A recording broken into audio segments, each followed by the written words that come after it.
आता सध्याचा जो बीटचा जो आपला नाम आहे त्यासाठी सगळी बहिणांतर्फे माझी रिक्वेस्ट आहे की आपण सगळे लोक मिळून आता बीडच्या जो सध्याचा जो जातीवाद आहे, बीडच्या सध्या जो नेगेटिव्ह एक एन्व्हायरमेंट क्रिएट केलेला आहे तो आपण सगळे मिळून त्याला आपण पॉझिटिव्ह करणार। माझ्या सगळे लोक पोलीस डिपार्टमेंटचा साथ देणार की नाही?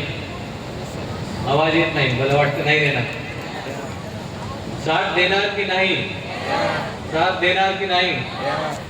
तो सगळे लोक मिळून माझ्या पोलीस ॲज अ पोलीस अधीक्षक माझी पूर्ण पोलीस प्रत्येक पोलीस स्टेशन प्रत्येक अंमलदार सगळ्या लोकांना मी खूप मोटिवेट केलेले आहे आणि आमची पूर्ण सर्व्हिस जनतासाठी आहे, निष्पक्ष निर्भय सर्व्हिस आम्ही जनतासाठी करणार। तुम्ही कधीही तुम्हाला काय अडचण असेल, तुम्हाला कुठलाही क्राईमबद्दल आम्हाला सांगायचे असेल, तुम्ही बिंदास आमच्या पोलीस स्टेशनला जाऊ शकतो आणि तुम्हाला नियमाप्रमाणे आम्ही तुमच्या मदत करणार आणि त्याला तुम्हाला जस्टिस देणार।